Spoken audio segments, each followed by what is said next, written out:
ẹ tún jẹ́ ká máa kí Elédùmarè ọba adániwáyé akọ́dáyé àṣẹ̀dá ọ̀run ọba tí ń pa wá tó ń jí wa tó sì ń gbà wá lẹ̀ nínú ewu gbogbo ní gbogbo ìgbà àti gbogbo àsìkò káàkiri orígun mẹ́rẹ̀ẹ̀rin àgbáláyé. Elédùmarè tó fi ṣọ́ àtààbò rẹ̀ tó fi ń ṣọ́ wa láti pín ní sí wa kí Elédùmarè kó má káwọ́ sọ́nà kúrò lórí wa nígbà kankan láyé àti láàyè wa láṣẹ lọ́wọ́ Elédùmarè ọba adániwáyé. Ẹ tún jẹ́ máa kí gbogbo ẹ̀yin tẹ́ jẹ́ olólùfẹ́ alátìlẹyìn ẹ̀yin tẹ́ jẹ́jìká tí ò jẹ́ ká sọ ṣe bẹ́ẹ̀ kó yẹ jábọ́ lọ́rùn wa lórí ìkànnì Àrólé Baba 1010 TV2 níbi tá a ti ń ṣe bẹ́ẹ̀ náà gbára náà gbòòrò tá à ń tẹ̀sẹ̀ kùkú wọ̀nà tó jìn látàrí àti lè múròyìn ajá àbálẹ̀ wá fún gbogbo ẹ̀yin tí ẹ jẹ́ olólùfẹ́ wa lórí ìkànnì aláyọ̀ tí a jọ wà yìí. Èmi kí wa wípé a kú bí ojú ọjọ́ ṣe rí níbi yóò kẹ̀tì láǹfààní láti máa darapọ̀ mọ́ mi. A tún kó àmójúbọ̀ ọ̀sẹ̀ tuntun ọ̀sẹ̀ yá sàn wá sọ máa ta ẹ̀kú tí ń ṣe báàlẹ̀ ọ̀rọ̀ láṣẹ lọ́wọ́ Elédùmarè. Ìròyìn fún ti àsìkò yìí náà ni mo gbálẹ̀ gbòde tí mo tún mọ́ wa o. Ibẹ̀ tí màá pọ́ kọ́ mi ò yí padà àyànfẹ́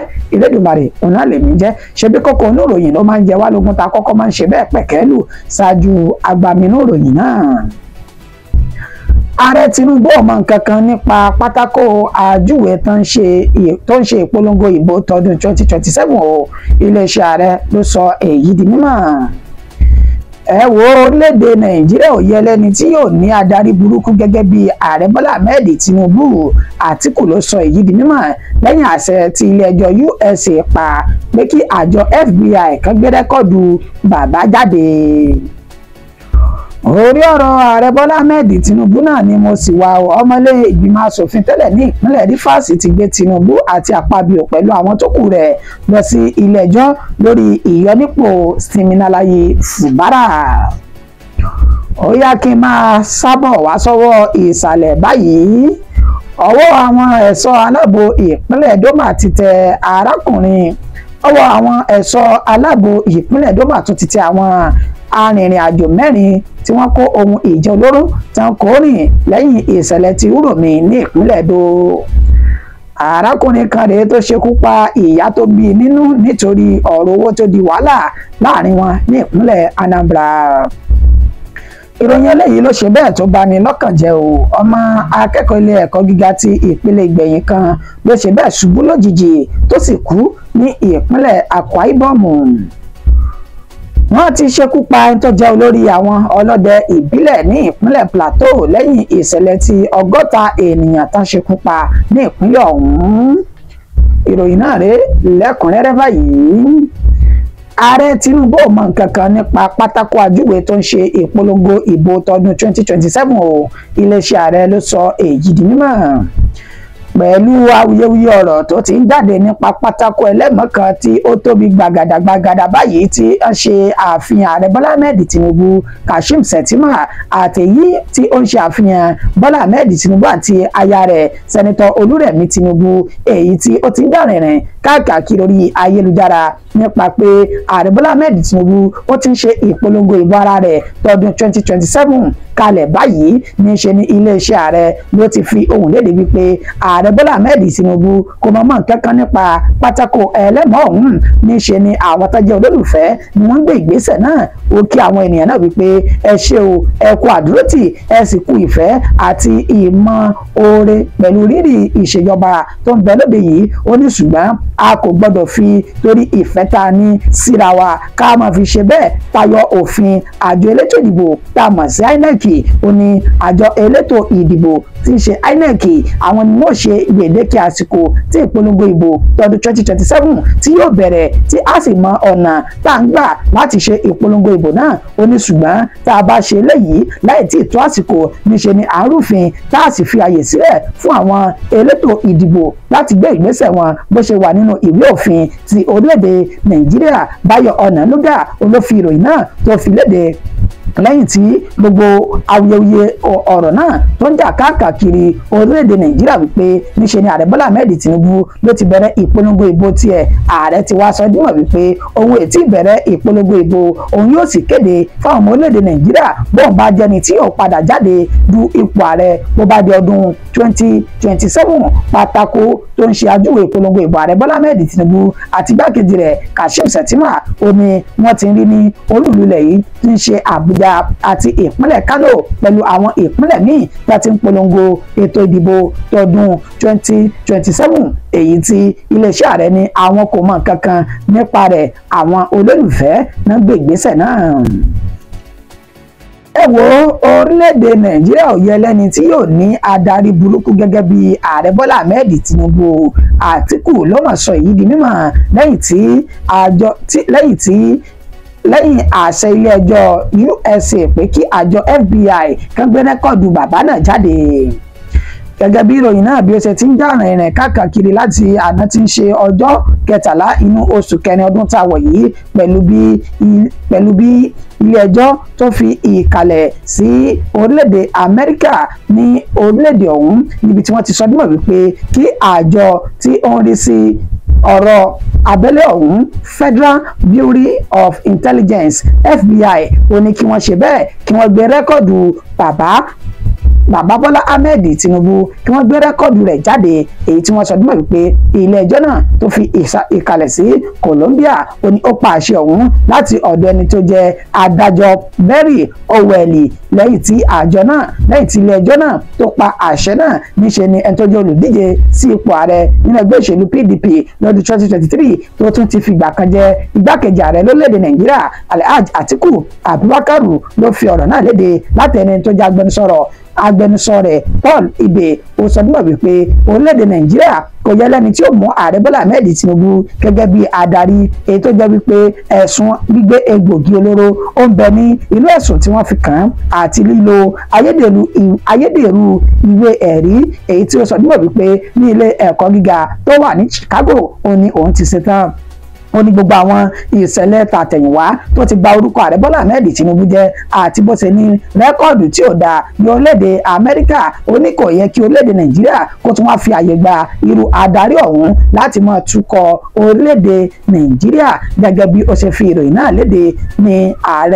ní olùdíje sí ipò ààrẹ ọ̀hún Alhaji Atiku Abubakar tó sọ èyí di mímọ̀ bó tilẹ̀ jẹ́ pé Báyọ̀ Ọ̀nànúgà tó jẹ́ agbẹnusọ fún ààrẹ Bọ́lá Ahmed Tinubu lórí ètò ìròyìn àti ìlànà àátẹ̀lé ó ti sọ dímọ̀ wípé ìkéde ọ̀hún kò jẹ́ tuntun that is àṣẹ tí ilé-ẹjọ́ tó ń bẹ ní orílẹ̀-èdè Amẹ́ríkà ọ̀hún tí wọ́n pa ó ní kò jẹ́ tuntun torí wípé wọ́n ti ń gbé ọ̀rọ̀ náà jáde láti bí 30 ọdún sẹ́yìn lórílẹ̀-èdè Nàìjíríà yìí lórí afẹ́fẹ́ fún ìdí èyí ó lọ́rọ̀ wọn kò jẹ́ nǹkan kan ní ojú ààrẹ Bọ́lá Ahmed Tinubu tó ń gbé ìgbésẹ̀ tó bá fẹ́ gbé torí pé ààrẹ ó ti wẹ̀ mọ́ kẹ̀kẹ̀yìn. Ó ní ọ̀rọ̀ ààrẹ Bọ́lá Ahmed Tinubu náà ni mo sì wà ọmọlé ìgbìmọ̀ asòfin tẹ́lẹ̀ ní ìpínlẹ̀ Rivers tó tún jẹ́ olùdíje sí ipò gómìnà ti ìpínlẹ̀ ọ̀hún tẹ́lẹ̀ rí ó ti gbé ààrẹ Bọ́lá Ahmed Tinubu Senate President Godwin Akpabio àti àwọn tó kù lọ sí ilé ẹjọ́ báyìí lórí ìyọnípò Siminalayi Fubara tó jẹ́ gómìnà ìpínlẹ̀ Rivers. Ọmọlé ìgbìmọ̀ asòfin àgbà tẹ́lẹ̀ tó tún jẹ́ olùdíje sípò gómìnà ti ìpínlẹ̀ Rivers láti ẹgbẹ́ òṣèlú PDP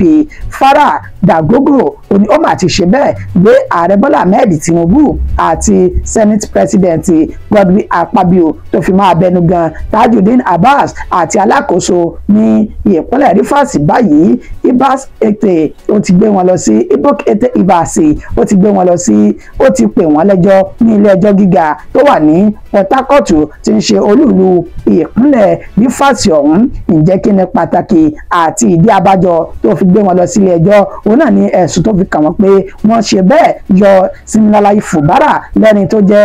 gómìnà tí àwọn ènìyàn bá dìbò yàn sí ipò ọ̀hún wọ́n yọ ní ipò ó sì sọ dímọ̀ wípé òun ti kọ ìwé ìpẹ̀jọ́ náà sí adájọ́ Adamu Turaki Muhammadu ti ilé ẹjọ́ gíga àpapọ̀ ní ìpínlẹ̀ Rivers èyí tí adájọ́ ọ̀hún tó ti sún ìgbẹ́jọ́ náà tó ti sọ di ọjọ́ 12 nínú oṣù karùn-ún ọdún tí a wà nínú rẹ̀ yìí. Bẹ́ẹ̀ náà lẹ́sọ̀ dúnmọ̀ wípé àwọn ti gbé gbogbo ètò tó tọ́ àti èyí tó yẹ láti lè jẹ́ kí àwọn tí wọ́n pè lẹ́jọ́ náà kí wọ́n tètè mọ̀ pé ẹjọ́ ti wà ní ilé ẹjọ́ báyìí, nílé tó sì ní ìgbàgbọ́ wà pé wọ́n yọjú sí ilé ẹjọ́ náà ní ọjọ́ 12 nínú oṣù karùn-ún ọdún tí a wà yìí pẹ̀lú bó ṣe wà nínú ìwé òfin. Ẹ rántí wípé ààrẹ Bọ́lá Ahmed Tinubu òun ló pàṣẹ yíyọ Siminalayi Fubara ẹni tó jẹ gómìnà ní ìpínlẹ̀ Rivers láti yọ nípò àti igbákejì rẹ̀ tó fi máa ọmọ ilé ìgbìmọ̀ asòfin látàrí èdè àìyedè àti wàhálà lásìgbò tó ń ṣẹlẹ̀ láàrin wọn. Ètò sì ti wá yan Ibok Ete Ibasi gẹ́gẹ́ bí alákòóso ní ìpínlẹ̀ Rivers. Ibok Ete ọ̀nà ti gbé ìgbésẹ̀ láti tukọ̀ ìpínlẹ̀ ọ̀hún, èyí tó ti yan àwọn aṣojú tiẹ̀ náà ní ìjọba ìbílẹ̀ kọ̀ọ̀kan ní ìpínlẹ̀ Rivers tó sì tún ti gbé ìgbésẹ̀ lórí bí ó ṣe ṣe àtúnṣe àbádòfin ètò ìṣúná tuntun fún ti ìpínlẹ̀ Rivers, èyí tí oríṣiríṣi ọ̀rọ̀ tó ti ń lọ lórí rẹ̀ lọ́wọ́lọ́wọ́ báyìí. Ó yá kí n máa sọ̀kalẹ̀ bọ̀ wá sọ́wọ́ ìsàlẹ̀ díẹ̀díẹ̀ báyìí o. Ọwọ́ àwọn ẹ̀ṣọ́ aláàbò ìpínlẹ̀ Edo ó mà tó ti tẹ àwọn arìnrìn-àjò 4 kan pẹ̀lú ohun ìjà olóró lẹ́yìn tí ìṣẹ̀lẹ̀ wúròmí ní ìpínlẹ̀ Edo yìí. Edo State Security Network ESN ní ìpínlẹ̀ Edo ni wọ́n ti fi páńpẹ́ òfin mú àwọn arìnrìn-àjò tí wọ́n jẹ́ afurasí Fúlàní 4 ọ̀tọ̀ọ̀tọ̀ pẹ̀lú ohun ìjà olóró bíi ìbọn, àdá, ọ̀bẹ dágà àti ọta ìbọn àkàkà ìmọye lọ́wọ́ wọn. Gẹ́gẹ́ bí ìròyìn náà bí ó ṣe ti ń tẹ̀ wá lọ́wọ́ láti ọ̀dọ̀ ẹni tó jẹ́ alukoro iléeṣẹ́ ọlọ́pàá ní ìpínlẹ̀ Edo náà, Moses Yamu, ó ṣe ní àlàyé wípé ní agbègbè tó pè ní Ipoba Hill ni ọwọ́ ti bá àwọn ènìyàn náà lásìkò tí wọ́n lọ sí àwọn ènìyàn náà tí wọ́n bọ̀ láti Doguwa ní ìpínlẹ̀ Kano tí wọ́n sì ń lọ sí abúlé tó pè ní Uve ní ìjọba ìbílẹ̀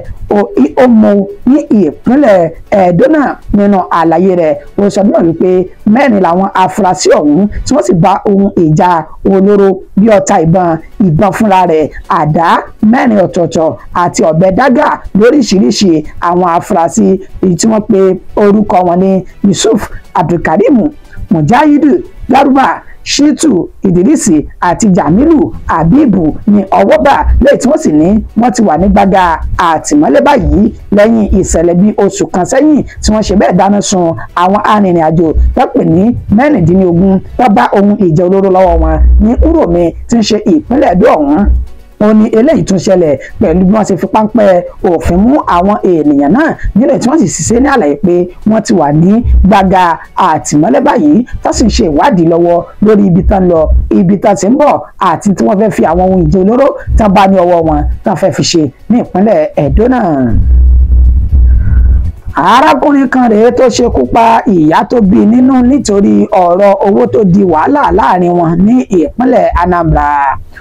Ọwọ́ àwọn agbófinró ti tẹ Nnamdi Anyayi èyí tí wọ́n sọ níwọ̀n wípé ó ṣekú pa ìyá tó bí nínú, èyí tí orúkọ ìyá náà tó ń jẹ́ Dorothy Anyayi ẹni ọdún 48 ní ìpínlẹ̀ Anambra náà. Gẹ́gẹ́ bí wọ́n ṣe ṣe ní àlàyé wípé ọmọ bíbí abúlé tó pè ní Amudo Ekulobia ìjọba ìbílẹ̀ Agwata ní ìpínlẹ̀ Anambra ó ní arákùnrin Nnamdi Anyayi yìí èyí tó jẹ́ ẹni ọdún 49 tó ṣekú pa ìyá rẹ̀. Nínú àlàyé Tochukwu Nkega, alukoro iléeṣẹ́ ọlọ́pàá ti ìpínlẹ̀ Anambra, ó ní ọjọ́ 11 nínú oṣù kẹrin ní nǹkan bí dédé aago 2 ọ̀sán okú ogun ìṣẹ́jú kó lù gbẹ̀rẹ́gbẹ̀rẹ́. Ó ní ìṣẹ̀lẹ̀ náà ó ní ó wáyé pẹ̀lú bá ṣe sọ nígbà wípé èdè àìyedè tó bẹ́ sílẹ̀ láàrin ìyá àti ọmọ. Ó ní bí ọmọ náà bó ṣe fi ẹ̀sùn kan ìyá rẹ̀ pé ó ti yan òun jẹ lórí owó ẹ̀gẹ́ tátà nínú oko, ètò ní ìyá náà ti gbà ju òun lọ tó sì di èdè àìyedè láàrin àwọn méjì níbi ká ti sọ nígbà wípé Nnamdi olórí mú àáké ó sì fi sá ìyá rẹ̀ ní ìṣàkóṣá èyí tí ẹ̀mí fi bọ́ ní ara arábìnrin ọ̀hún. Ó gbìyànjú láti ṣekú pa ara rẹ̀ náà lẹ́yìn tó pa ìyá tó bí nínú tán, ṣùgbọ́n níṣe ni àwọn olùgbé agbègbè náà ò ní wọ́n kì í mú gìrì tí wọ́n dì í mú lọ́tún tó sì gba mú lọ́sì títí táwọn agbófinró tí wọ́n fi páńpẹ́ òfin gbé lẹ́yìn tó ti wà ní gbàgà àtìmọ́lé. Tochukwu Nkega ó ní láìpẹ́ àwọn yóò dojú rẹ̀ kọ ilé ẹjọ́ lórí ẹ̀sùn ìpànìyàn èyí tí wọ́n fi kàn án. ìròyìn eléyìí ló ṣe bẹ́ẹ̀ bani lọ́kàn jẹ́. Ọmọ akẹ́kọ̀ọ́ ilé ẹ̀kọ́ gíga ti ìpele tó gbẹ̀yìn kan ló ṣubú lulẹ̀ lójijì tó sì kú ní ìpínlẹ̀ Akwa Ibom. Akẹ́kọ̀ọ́ ilé ẹ̀kọ́ gbogbonìṣe ti ìpínlẹ̀ Akwa Ibom tó bẹ ní Okot Osurua ní ìjọba ìbílẹ̀ Okot Epena ní ìpínlẹ̀ Akwa Ibom náà ìtàn pé orúkọ rẹ̀ ní John òní ó mà ṣe bẹ́ẹ̀ jáde láyé lójijì lásìkò tó ń ṣe ìgbáradì eré ìdíje kàráàtì èyí tí wọ́n sọ dímọ̀ wípé ó ti máa ń ṣe láti ọjọ́ tó ti pẹ́ ní ìpínlẹ̀ ọ̀hún gẹ́gẹ́ bí wọ́n ṣe ṣe ní àlàyé pé John òní ó gbéra ní ọjọ́ àbámẹ́ta tí ń ṣe sátidé tá a lò sẹ́yìn yìí lọ sí pápá ibi tí wọ́n ti ń ṣe ìgbáradì léè tó jẹ́ ọ̀kan pàtàkì lára àwọn adarí eré ìgbáradì náà ní ìpínlẹ̀ Akwa Ibom. Wọ́n ní bó ṣe gun orí pápá láti mọ ṣe ìgbáradì eré kàráàtì náà ló ṣe bẹ́ẹ̀ tó dákú lọ ragbada. Wọ́n gbìyànjú lọ gbé lọ sí ilé ìwòsàn níbi tí wọ́n ti sọ nígbà wípé lẹ́yìn bíi ìṣẹ́jú díẹ̀ tí dókítà tó ṣe àyẹ̀wò rẹ̀ níṣe ni ó kéde rẹ̀ pé ó ti ṣe bẹ́ẹ̀ jáde láyé. Ọ̀rọ̀ náà ló bá wọn olólùfẹ́ rẹ̀ àti àwọn akẹgbẹ́ rẹ̀ ló bá wọn lójijì torí pé wọn ò gbà pé ó ti ṣe bẹ́ẹ̀ kú lóòótọ́. Náà bá palẹ̀ òkú rẹ̀ mọ́ wọ́n sì gbé lọ sí ilé ìjọsìn láti lọ gba àdúrà bóyá Elédùmarè ó lè dá padà wá sí ilé ayé. Gbogbo akitiyan wọn lórí àdúrà tí wọ́n gbà òun náà ló mà tó já sí pàbó. Báyìí ni wọ́n ṣe gbé lọ sí ilé ìgbókùpamọ́sí. Síbẹ̀síbẹ̀ àwọn olólùfẹ́ rẹ̀ tó jẹ́ akẹgbẹ́ rẹ̀ tọ́jọ́ ń ṣe eré ìdárayá ọ̀hún níṣẹ́ dáná àwọn ọmọ gbàgbọ́ pé ó ti ṣe bẹ́ẹ̀ dágbére fáyè. Ṣùgbọ́n báyìí o wọ́n ti kéde rẹ̀ pé òkú ni ẹlẹ́jà ń tà. Arákùnrin náà torúkọ rẹ̀ ń jẹ́ John ó ti kí ilé ayé yìí wípé ó dìgbò ṣe irú ìṣẹ̀lẹ̀ bẹ́ẹ̀ ó ní ti èyí tó ṣẹlẹ̀ ní ilé ẹ̀kọ́ gíga Ọbáfẹ́mi Awólọ́wọ̀ èyí tí ẹ̀ka ẹ̀kọ́ rẹ̀ ti ń bẹ ní Mòró ní ìpínlẹ̀ Ọ̀ṣun níbi tí akẹ́kọ̀ọ́ onípele kẹrin náà tó náà ti ṣe bẹ́ẹ̀ tó ti gan mọ́ná lásìkò tí ó fẹ́ yọ bọ́ọ̀lù níbi tí ó bọ́ sí ní agbègbè ilé rẹ̀ gẹ́gẹ́ bí wọ́n ṣe fi ìròyìn náà léde. Wọn ò tí ì fi orúkọ akẹ́kọ̀ọ́ ọ̀hún síta lásìkò tí a fi kó ìròyìn náà jọ ṣùgbọ́n ní ìlú Mòró tí ń ṣe ìpínlẹ̀ Ọ̀ṣun ní ìṣẹ̀lẹ̀ náà ti ṣẹlẹ̀ pẹ̀lú bí akẹ́kọ̀ọ́ ilé ẹ̀kọ́ gíga ti Ọbáfẹ́mi Awólọ́wọ̀ ẹ̀ka ẹ̀kọ́ wọn ti ń bẹ ní Mòró ọ̀hún bó ṣe ṣe bẹ́ẹ̀ gan mọ́ná lásìkò tó fẹ́ lọ rí yọ bọ́ọ̀lù tó bọ́ sí kọ̀rọ̀kọ́ndù agbègbè etí ilé rẹ̀ ní ìpínlẹ̀ Ọ̀ṣun ọ̀hún. Wọ́n máa tún ti ṣekú pa ẹni tó jẹ́ olórí àwọn ọlọ́dẹ ìbílẹ̀ ní ìpínlẹ̀ Plateau lẹ́yìn tí ìṣẹ̀lẹ̀ 60 ènìyàn tán ṣekú pa ní ìpínlẹ̀ ọ̀hún láàrin ọ̀sẹ̀ kan síra wọn. Iléeṣẹ́ ọlọ́pàá ìpínlẹ̀ Plateau ti fi ìdí ìròyìn náà múlẹ̀ ní agbègbè tí wọ́n pè ní Butura Kampani ìjọba ìbílẹ̀ Bọ́kọ̀sì níbi tí wọ́n ti ṣekú pa ènìyàn tó lé ní 60 sẹ́yìn ní inú ọ̀sẹ̀ tá a lò sẹ́yìn yìí gẹ́gẹ́ bí wọ́n ṣe wá ń sọ nígbà wípé ẹni tó jẹ́ olórí àwọn ọlọ́dẹ ìbílẹ̀ èyí tí orúkọ rẹ̀ ń jẹ́ Julius Mangayi ó ní wọ́n ti ṣe bẹ́ẹ̀ gún ní ìgúnkùgún ní ọrùn tí wọ́n sì ti gbẹ̀mí ní ẹnu rẹ̀ báyìí nínú àlàyé tí wọ́n ṣe lọ́jọ́ sátidé tí ń ṣe ọjọ́ sátidé tá a lò ọjọ́ àbámẹ́ta tá a lò sẹ́yìn yìí ní ìṣẹ̀lẹ̀ náà ṣẹlẹ̀ ní nǹkan bí dédé aago 6 àbọ̀ ìrọ̀lẹ́ ní ìṣẹ̀lẹ̀ ń ṣẹlẹ̀ gẹ́gẹ́ bá ti sọ dímọ̀ wípé Julius Mangayi oní ti ibi tí wọ́n ti lọ rèé wa Kusa mining site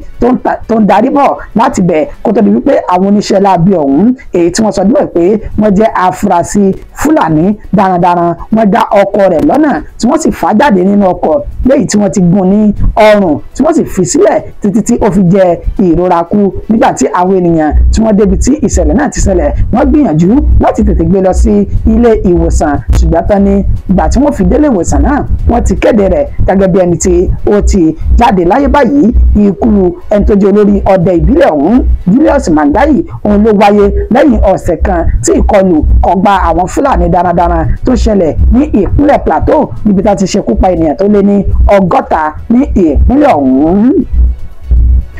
Kì í dùn kó pọ̀ ṣókí o náà ní ọbẹ̀ oge mọ́dẹ̀mọ́gẹ̀ ìfilẹ̀ oníkọjá ìpéǹpéjú. Ìròyìn wa kò jù báyìí lọ fún ti àsìkò yìí àmọ́ ṣáájú kí n tó máa lọ ẹ jẹ́ n pẹ̀kẹ́lu kókó tí mo mẹ́nubà lẹ́ẹ̀kan sí kó máa jẹ́ ìrántí. Ààrẹ Tinubu ò mọ nǹkan kan nípa pátákó àjúwe tó ń ṣe ìpolongo ìbò tọdún 2027 o. Iléeṣẹ́ ààrẹ la ní ó sọ èyí di mímọ̀. Alhaji Atiku Abubakar tó jẹ́ olùdíje sí ipò ààrẹ nínú ẹgbẹ́ òṣèlú PDP lọ́dún 2023 ó mà ti fohùn lédè wípé ààrẹ Bọ́lá Ahmed Tinubu kò yẹ lẹ́ni tó yẹ kó máa darí orílẹ̀-èdè Nàìjíríà lẹ́yìn tí ilé ẹjọ́ tó fi kalẹ̀ sí Amẹ́ríkà tó kéde wípé kí FBI kan ṣe ìkéde rẹ́kọ̀dù ààrẹ Bọ́lá Ahmed Tinubu lórí ẹ̀sùn egbògi olóró èyí tó gbé lórí ọ̀rọ̀ ààrẹ Bọ́lá Ahmed Tinubu asọdúnmọ̀ wípé ọmọlé ìgbìmọ̀ asòfin tẹ́lẹ̀ ní ìpínlẹ̀ Rivers ti gbé Tinubu àti Akpabio pẹ̀lú àwọn tó kù nílé ẹjọ́ lórí ẹ̀sùn pé báwo náà ṣe lè yọ Siminalayi Fubara lórí àléfà gẹ́gẹ́ bí gómìnà ní ìpínlẹ̀ ọ̀hún. Asọdúnmọ̀ wípé ọwọ́ àwọn ẹ̀ṣọ́ aláàbò ìpínlẹ̀ Edo ló tún ti tẹ àwọn arìnrìn-àjò mẹ́rin kan pẹ̀lú ohun ìjà olóró lẹ́yìn tí ìṣẹ̀lẹ̀ Uromi ní ìpínlẹ̀ Edo náà. Arákùnrin kan la ní ó ṣe bẹ́ẹ̀ ṣekú pa ìyá tó bí nínú látàrí owó tó di wàhálà láàrin àwọn ènìyàn náà. Ìròyìn tó ṣe bẹ́ẹ̀ bani lọ́kàn jẹ́ ní ti ọmọ akẹ́kọ̀ọ́ ilé ẹ̀kọ́ gíga ti ilé ẹ̀kọ́ gíga ìgbẹ̀yìn ètò ìṣubúlulẹ̀ lásìkò tó ń ṣe ìgbáradì fún kàráàtì ní ìpínlẹ̀ Akwa Ibom.